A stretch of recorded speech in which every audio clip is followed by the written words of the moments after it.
negara mana yang lebih mudah terjebak dalam security dilemma? Apakah superpower atau middle power? BOP dengan dana yang cukup besar akan melakukan rekonstruksi kembali. Nggak hanya soal kemanusiaan, ini soal relasi keyakinan, keagamaan. Tapi hati-hati, jangan sampai terjatuh baru menyalahkan lantai. Padahal pemerintah yang nggak berhati-hati membaca itu. Pasti ada konsekuensi yang disiapkan oleh Donald Trump ini ketika ada negara yang berani keluar dari Board of Peace gitu. Naikkan lagi tarif.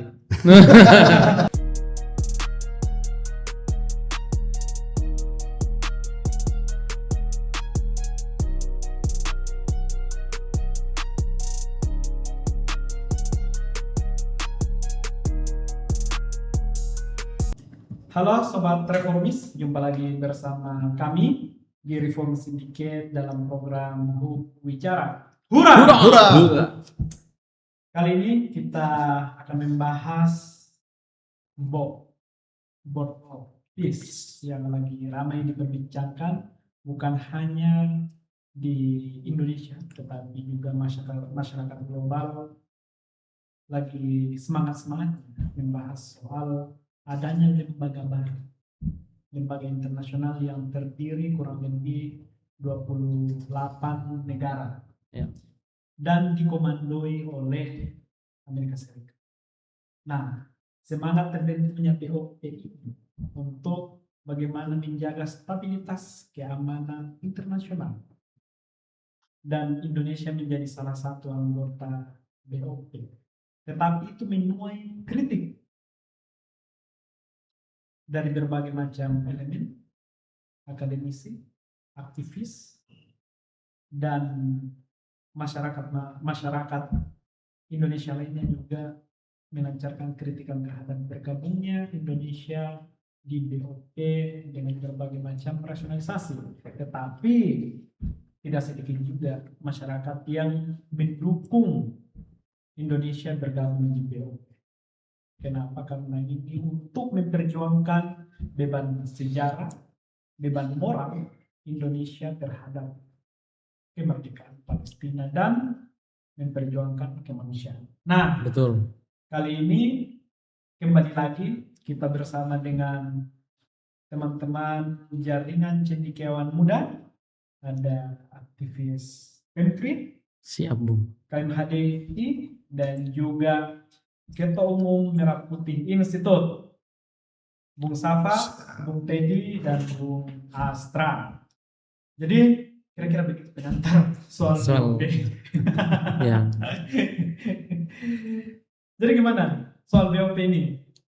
Apakah memang itu akan menguntungkan Indonesia dan Palestina atau malah itu menjadi jebakan untuk Indonesia sendiri masuk ke dalam baik itu dilema security dilema maupun ekonomi dilema. Iya. Ya, Bung, kalau saya melihat memang banyak hal yang harus kita cernikan ya. Banyak narasi, pandangan, statement yang muncul di publik terkait dengan kehadiran Board of Peace ini ya. Dan penting untuk kita cernikan. Saya pikir forum ini bagus sekali untuk kita meluruskan narasi-narasi yang muncul di publik terkait dengan kemunculan BOP dan juga keterlibatan aktif pemerintah Indonesia dalam BOP ya. Yang seperti Bung sampaikan di awal, saya pikir menarik bahwa ini adalah misi kemanusiaan. Kita mau menuntaskan standing position Indonesia untuk menyelesaikan problem peperangan yang ada di Gaza ya, di Palestina dan juga Israel gitu ya. Jadi kita harus menyambut dengan positif terkait dengan keterlibatan Indonesia dalam BOP ini. Karena target kita untuk menyelesaikan konflik 100 tahun lebih ini, konflik di Gaza adalah bagaimana supaya rakyat Gaza harus kembali mendapatkan kebebasan ya, dan juga kesejahteraan baik juga dalam sektor pendidikan, kesehatan, dan saya pikir BOP dengan dana yang cukup besar akan melakukan rekonstruksi kembali terkait dengan situasi yang ada di Gaza. Dan itu belum pernah dilakukan sebelumnya. Iya, betul. Termasuk juga bagaimana langkah-langkah konkret pemerintah Indonesia selama ini mulai dari Orde Lama, Orde Baru, Iya. dan sampai terakhir kemarin Presiden Jokowi, Iya. langkah-langkah konkret yang dilakukan oleh Indonesia untuk membantu kemerdekaan Palestina Betul. itu selalu mengalami hambatan. Hambatan ya. Apakah memang dengan terbentuknya BOP ini maka ada solusi untuk kemerdekaan Eh, Palestina? Iya, tapi memang standing posisi Indonesia kan tetap two state solution ya, dan itu yang kita harapkan ya. Hanya memang saya pikir ada beberapa informasi yang perlu kita cernihkan, Bu. Yang pertama itu soal narasi yang muncul bahwa BOP ini sebagai antitesa atau antagonis dari PBB gitu kan. Tapi kalau kita melucuti secara kronologi, BOP ini kan tidak terlepas dari hasil konvensi yang dirumuskan tanggal 17 November 2025 terkait dengan harus membentuk satu badan khusus terkait dengan pengelolaan terhadap konflik ini. Jadi ini betul-betul punya landasan hukum dari PBB sendiri. Dan narasi soal bahwa BOP inilah antitesa dari PBB saya pikir tidak bisa dibenarkan, dan ini harus diluruskan. Itu isu yang pertama saya pikir cukup masif akhir-akhir ini. Terus yang berikut juga mungkin soal apakah Israel itu semacam tidak happy dengan kehadiran BOP ini, khususnya dengan kehadiran beberapa negara seperti Qatar ya, ataupun juga seperti Turki. Kita kan kemarin tanggal 19 November mengharapkan Perdana Menteri Netanyahu itu pergi ke sana juga kan, nyatanya tidak datang juga, bahkan ya kelihatannya dia nggak begitu nyaman. Nanti kita mungkin diskusi lebih lanjut kenapa Netanyahu seperti ini gitu kan, apakah betul-betul BOP ini membawa perdamaian atau tidak. Oke. Kalau saya lihat ya, BOP ini sebetulnya saya punya optimisme juga bahwa ada langkah serius bagi pemerintah untuk masuk ke dalam. Ya. Tetapi proses belakangan ini kan tetap saya melihat prosesnya, meskipun goalsnya itu ada tuh, two state solution kan, harus ada dua negara. Hanya itulah solusi yang bisa mendamaikan konflik yang panjang yang tadi Bung sebutkan. Namun belakangan saya lihat, ini hemat saya, bahwa BOP itu tidak hanya sekedar board of peace. Jangan sampai BOP ini ya semacam ada balance of payment, bahwa ada semacam transaksi ekonomi antara satu penduduk negara dengan negara yang lain gitu. Itu aja yang saya lihat itu. Karena prosesnya ke sana tuh. Hari ini kita bicara goalsnya adalah bagaimana tentang mewujudkan kemanusiaan di sana itu, membumikan nilai-nilai kemanusiaan, dengan goalsnya adalah two state solution. Tapi dalam proses perjalanan ini kan yang sering diwacanakan di kalangan publik hari ini, bahkan manuver-manuver yang kita lihat ini kan terlalu terkesan berbasis ekonomistik itulah kira-kira. Sehingga wajar kalau hari ini publik berpolemik lah dengan BOP ini. Maksudnya berbasis ekonomi itu seperti ya soal transaksi ekonomi, belum lagi soal 17 miliar. Ini kan yang membuat kegaduhan di publik hari ini. 16,7. Ya. Triliun. Ya, triliun. Maaf, triliun. 1 miliar US dollar. 1 miliar US dollar tuh. Ya bisa setara 17 triliun tuh. Nah, makanya yang menjadi polemik hari ini kan jangan-jangan publik ini berpikir bahwa langkah yang diambil ini adalah bagian daripada semacam memberikan uang cash ataukah dana awal bagi preman pasar gitu loh, dalam Amerika gitu. Betul. Agar lapak dagang Indonesia itu tidak diganggu gitu loh. Itu hari ini persepsi publik mengamati hal-hal kayak begitu kan. Tapi lagi-lagi saya secara pribadi saya melihat ada dua hal lah di situ, soal kesempatan dan soal tantangan.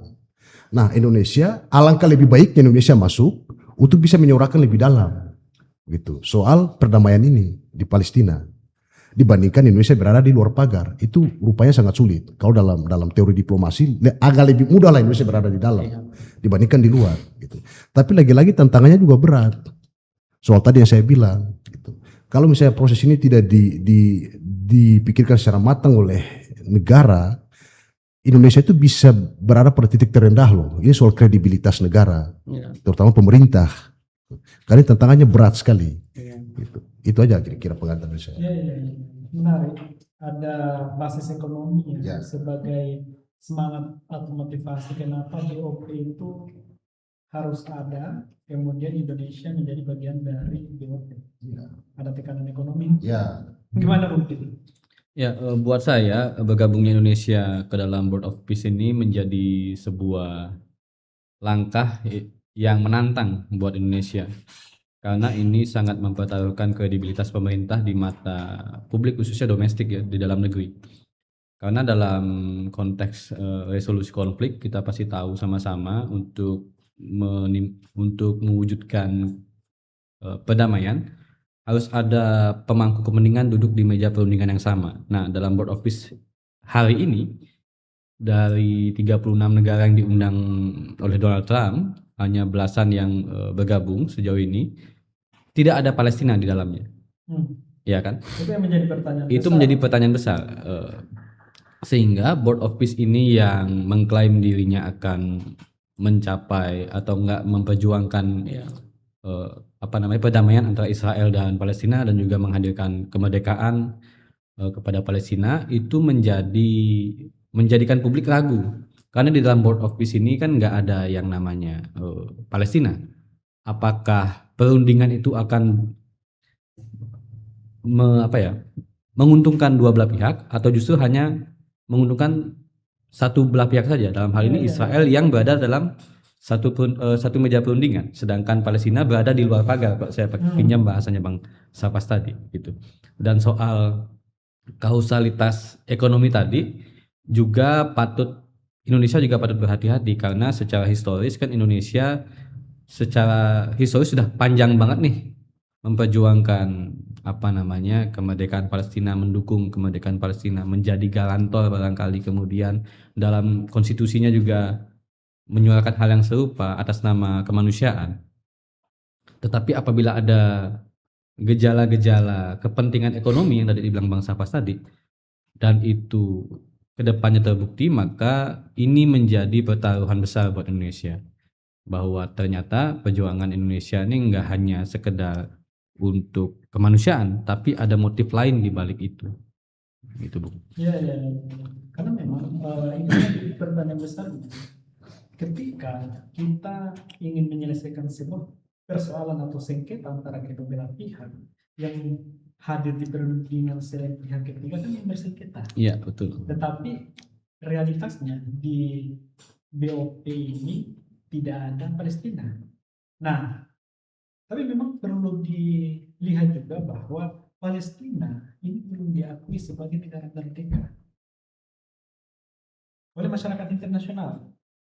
Sebuah wilayah itu bisa dikatakan sebagai negara merdeka ketika diakui oleh PBB. Di PBB sendiri kan selalu mengalami kejanggalan, selalu mengalami hambatan kebuntuan. Palestina itu dinyatakan sebagai negara yang full independence, merdeka penuh. Biarpun misalnya dalam proses voting di PBB mayoritas yang mendukung Palestina, tetapi ketika ada 5 negara, salah satunya yang 5 negara yang memiliki hak veto, salah satu negara yang memiliki hak veto itu tidak sepakat, maka batal. Tidak ada gunanya suara di PBB. Nah, itulah yang kemudian menjadi kritikan kita ke PBB di Bandung. Nah, kan gitu. Ya. Pertanyaannya selanjutnya adalah dengan kehadiran BOP yang menjadi juga semangat Indonesia untuk bergabung ke BOP ya. Semangat utamanya kan bagaimana Palestina itu bisa merdeka. Bayangkan misalnya di ujung tahun 40-an. Ini kan pecah antara Israel dan Palestina. Jadi perjuangan kemerdekaan Palestina itu sudah berapa dekade coba? 8 dekade. Ya. Hampir 8 dekade. Atau sudah 8 dekade. Ya. Udah mau memasuki 8 dekade. Tetapi nggak ada hasil konkret. Malah wilayah Palestina semakin menyempit. Ya kan? Ya. Gaza, kemudian ada West Bank, dan wilayah-wilayah yang kecil-kecil itu yang sebelumnya sebenarnya Palestina itu luas, tetapi kan hampir mayoritas itu di take over oleh Israel. Kemudian Indonesia sejak awal itu bersuara mulai dari Presiden Soekarno sampai hari ini, tetapi tidak ada data yang signifikan. Kan gitu. Nah, BOP ini kan selain bicara soal stabilitas keamanan di Gaza, Ya. tidak ada invasi dari Israel, kemudian bagaimana memang Palestina itu diperjuangkan bisa menjadi negara merdeka, tapi memang di sisi lain kita melihat bagaimana agresivitas Israel, biarpun misalnya BOP udah ada, tetapi Israel masih melancarkan serangan ke situ, kan gitu. Iya kan? Nah, jadi memang ini menjadi problematika. Di sisi lain kita ada optimisme dengan harapan bahwa dengan gabungnya Indonesia ke BOP maka ada negosiasi, ada dialog yang memperjuangkan Palestina. Ini adalah salah satu Indonesia dan negara-negara Islam yang berada di BOP. Gitu. Ya. Saya melihat begini ya, soal keterlibatan Palestina ya dalam Board of Peace ini. Memang ini wacana yang cukup menguat akhir-akhir ini bahwa kelihatannya Palestina tidak dilibatkan dalam Board of Peace ini.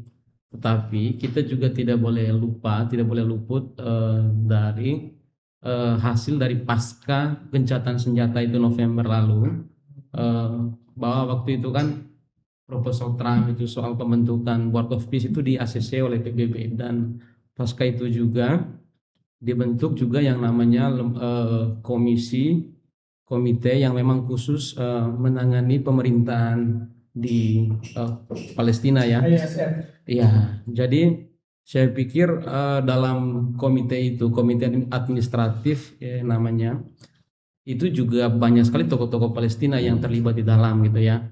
Misalnya Ali Sheikh gitu ya, itu kan juga wakil otoritas Palestina juga yang ada di Gaza. Terus salah satu rektor Universitas Palestina yang ada di Gaza juga itu masuk dalam struktur itu juga. Terus ada juga mungkin direktur bank Palestina juga yang ada di Gaza juga terlibat dalam komposisi struktur itu. Artinya bahwa wajah Palestina tidak dilepaskan begitu saja. Jadi mereka tokoh-tokoh penting juga masuk ke sana, dan mereka komisi administratif itu bertugas khusus untuk mengatur tata kelola pemerintahan sehari-hari di wilayah Gaza. Itu yang pertama. Juga yang berikut saya ingin merespon soal dana dari para anggota yang cukup besar Indonesia, 16,7 triliun itu angka yang cukup besar. Tetapi ini penting untuk diperhatikan bahwa ini memang beda dengan sumbangan terhadap PBB, karena PBB itu kan mungkin donasi untuk menjalankan program dan lain-lain, tapi di Gaza ini memang harus dibangun kembali dari awal gitu ya, direkonstruksi kembali fasilitas perumahan ya, infrastruktur kesehatan, terus infrastruktur listrik, dan juga pendidikan. Saya pikir banyak hal yang harus dibangun dengan uang sebanyak itu. Saya pikir ini salah satu cara keseriusan pemerintah Indonesia juga, saya pikir, untuk bagaimana mengembalikan dan menyelamatkan kembali warga Gaza. Nah, memang itu tadi Anda sampaikan bahwa pencapaian yang akan dilakukan di Gaza itu belum pernah dilakukan sebelum-sebelumnya. Bantuan masuk ke Gaza itu melalui laut, dan itu pun kejar-kejaran, kemudian melalui terowongan-terowongan bawah tanah.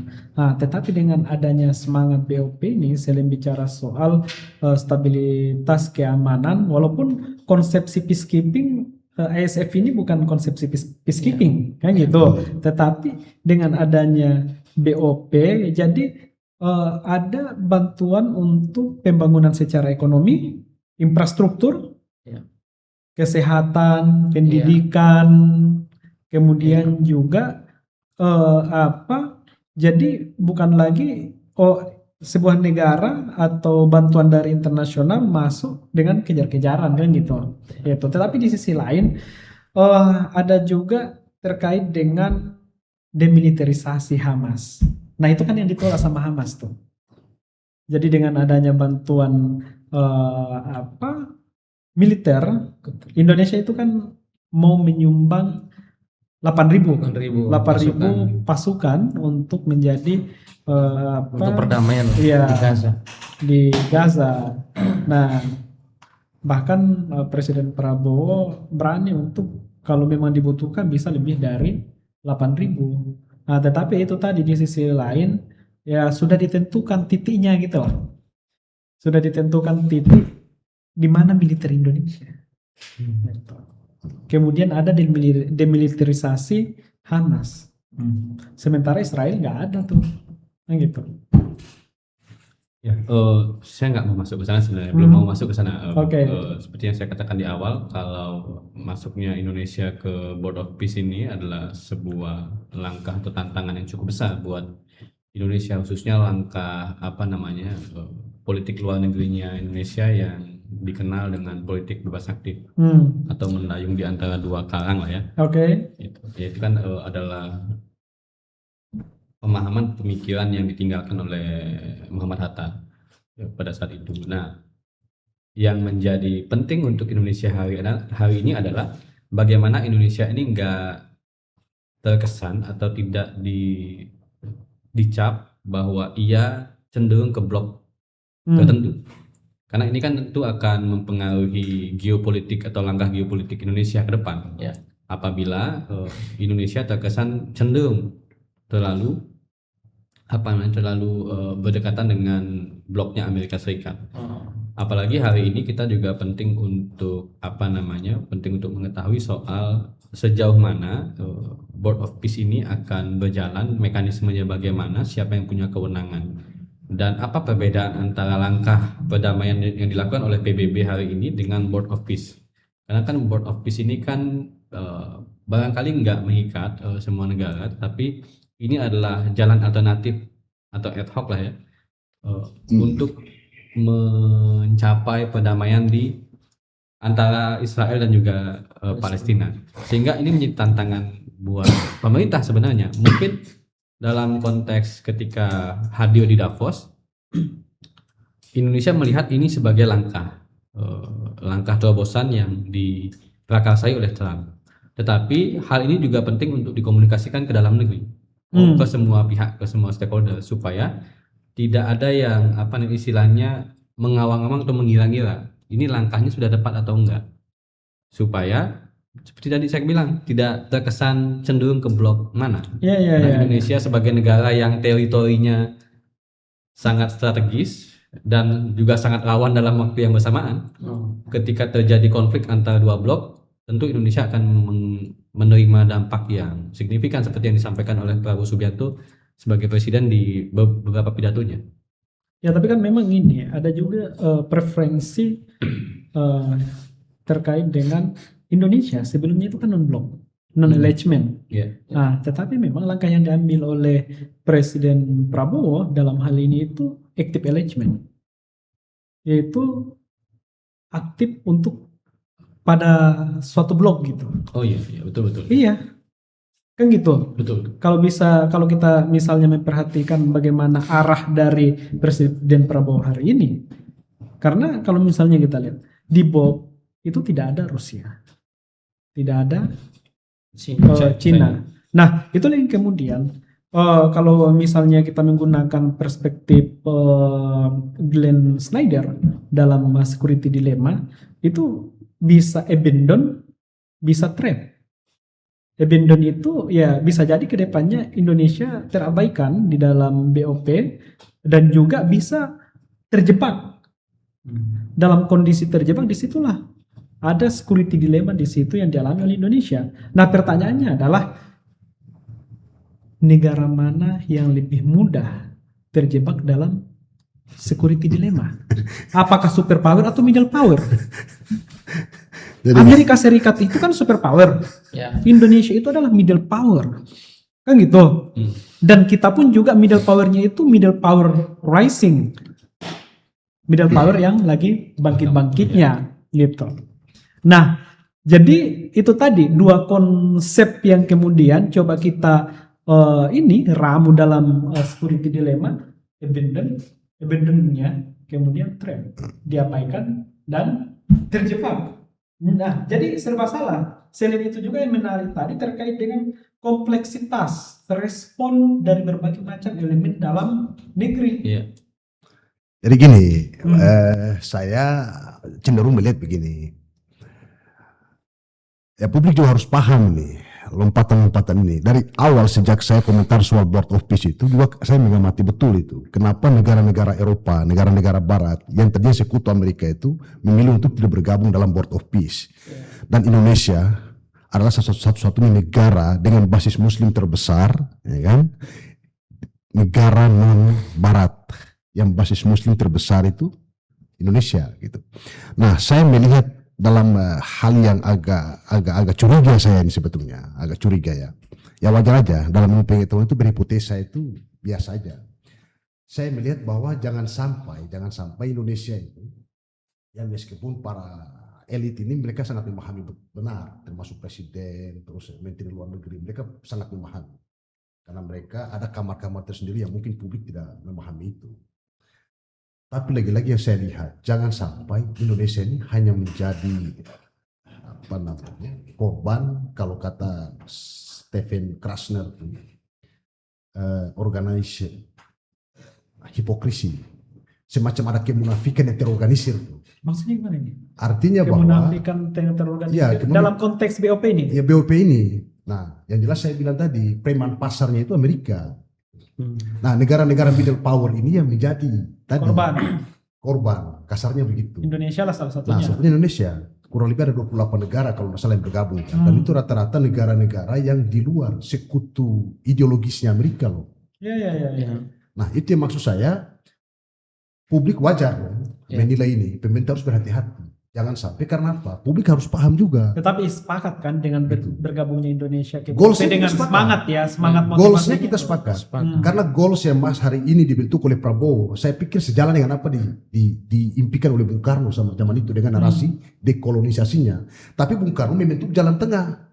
Yang endingnya itu di mana? 18 sampai 24 April 1955 kalau nggak salah. Di Bandung kan. Konferensi Asia Afrika. Jalan tengah. Dia pelaku. Nah, Prabowo hari ini itu masuk dalam skema permainan orang gitu loh, maksud saya. Dan itu orkestrasi tunggalnya itu Amerika Serikat. Tapi bisa jadi kan ini permainan yang dibentuk oleh orang lain, tetapi bisa untuk dijadikan keunggulan. Bisa dalam teori konflik itu kan bisa aja. Game theory. Ya, misalnya ketika ada yang membuat panggung nih kan, nah kita bisa ikut menari, tapi menari yang baik gitu. Jangan nanti pas jatuh kita menyalahkan lantai, karena lantainya licin, padahal kita yang nggak berhati-hati gitu loh maksudnya. Nah itu yang keinginan publik hari ini, para pemerintah gitu loh. Silakan Prabowo menari, tapi hati-hati, jangan sampai terjatuh baru menyalahkan lantai. Padahal pemerintah yang nggak berhati-hati membaca itu. Itu kira-kira pembacaan publik hari ini yang saya lihat. Nah selain itu, saya mau bilang begini. Yang tadi saya sebut, saya meminjam bahasanya Stephen Krasner itu soal organisasi hipokrisi itu. Jangan sampai Indonesia terjebak dalam kemunafikan yang terorganisir. Karena Amerika ini kita paham betul cara mainnya dari Bretton Woods sampai sekarang kita paham betul. Saya ambil contoh, misalnya agak kuat sedikit ya. Dia salah satu tokoh yang menginisiasi bahkan membidani soal lahirnya ISIS, ya kan? Al-Qaeda dan sebagainya, tapi dia juga yang membumi hanguskan, membantai habis tuh dengan berbagai macam dalih. Tujuannya apa? Cuma legitimasi hegemoni doang tuh. Jangan sampai Indonesia dan negara-negara middle power ini menjadi korban-korban kelinci percobaan selanjutnya gitu loh. Selain legitimasi ekonomi juga kepentingan selain legitimasi hegemoni juga kepentingan ekonomi. Itu saya maksud. Apa yang mau diambil dari Indonesia kalau bergabung? Karena begini, tidak ada dalam kedaulatan suatu negara itu tidak ada moral yang utuh di situ. Moral yang kaku tidak ada. Itu menurut Krasner tidak ada. Jadi negara-negara yang adidaya ini mereka itu tidak akan mengikuti kepentingan yang tidak searah dengan kepentingan nasional mereka tuh. Dan fakta ini kita lihat banyak terjadi. Amerika misalnya, Rusia misalnya, Cina, mereka bodoh amat loh. Ketika keputusan atau hak veto PBB tidak sesuai dengan kepentingan mereka nggak akan ikut Pak. Tapi ketika keputusan dan kepentingan itu sejalan dengan kepentingan nasional mereka bersedia. Nah, makanya wajar saya sedikit agak curiga karena negara-negara Barat itu nggak ikut bergabung dalam forum ini. Banyak curiga juga nggak apa-apa.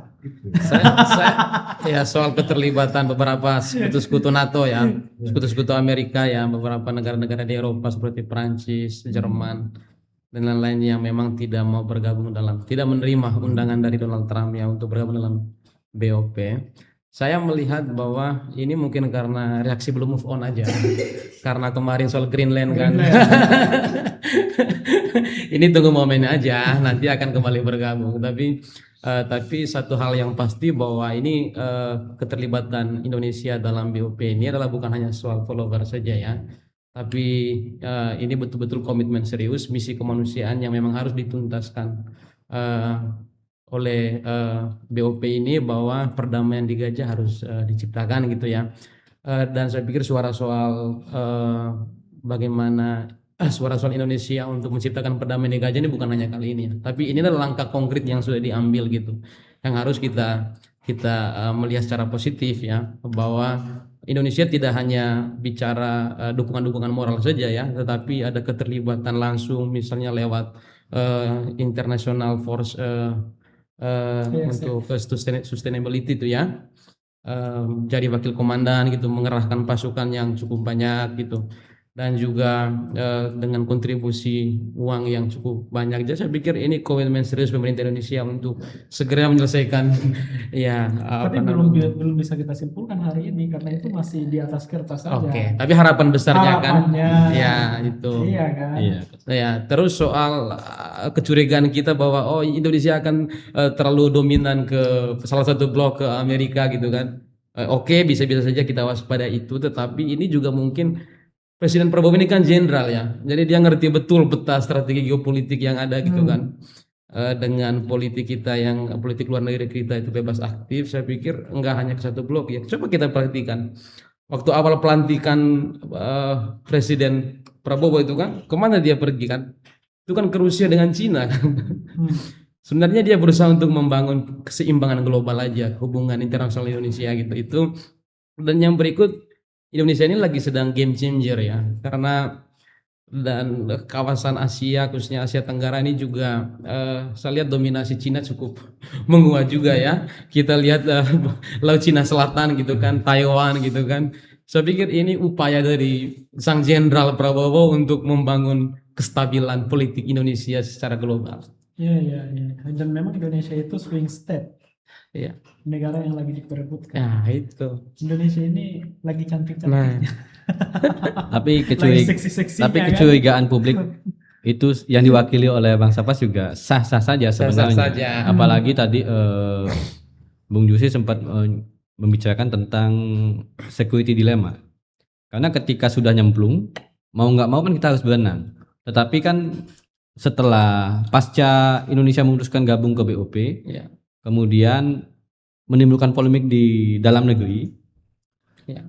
Pada akhirnya Presiden kan memilih untuk konsultasi kepada banyak pihak, mulai dari mantan Menlu, kemudian akademisi, gitu. Tetapi itu kan bukan berarti bisa merubah keputusan Presiden dalam hal ini kepala negara dan kepala pemerintahan, juga panglima utama dalam diplomasi kenegaraan ya. Tetapi di sini kita lihat bahwa hubungan-hubungan atau relasi-relasi diplomatik yang dibangun Indonesia hari ini cenderung personalistik, cenderung mengandalkan figur dari Presiden Prabowo Subianto, sehingga kadang-kadang peran dari Menlu dan juga jajarannya diplomat-diplomat itu nggak kelihatan. Hal ini kan juga menimbulkan kecurigaan juga kepada publik, apakah langkah-langkah yang dilakukan oleh pemerintah dalam hal ini di-leading oleh Prabowo Subianto sudah melalui diskusi, melalui dapur diskusi yang matang sebelum dilakukan. Karena ketika pemerintah mengundang akademisi, kemudian mantan-mantan menteri luar negeri, itu bukan cenderung meningkatkan deliberasi kepada publik sebelum mengambil keputusan diplomatik, tetapi justru terlihat di mata publik ini adalah langkah untuk mengurangi resistensi di publik. Sehingga barangkali ini juga menjadi perhatian juga buat pemerintah ke depannya dalam mengambil langkah-langkah strategis. Apalagi langkah ini adalah langkah yang sangat sensitif di Indonesia ya. Hubungan moral antara Indonesia dengan Palestina. Nggak hanya soal kemanusiaan, ini soal relasi keyakinan keagamaan gitu. Ya. Sehingga apabila pemerintah salah langkah, dalam hal ini Prabowo Subianto sebagai presiden, maka popularitas dan juga elektabilitasnya sangat dipertaruhkan di sini gitu. Apabila memang ternyata ketika bergabung Indonesia diabaikan di Board of Peace, tetapi ketika meninggalkan Board of Peace, karena kan ada kemungkinan itu dibuka oleh pemerintah. Ketika misalnya jauh dari harapan atau tujuan nasional Indonesia, maka Indonesia siap untuk keluar. Tapi ketika keluar kan bukan berarti tidak meninggalkan konsekuensi.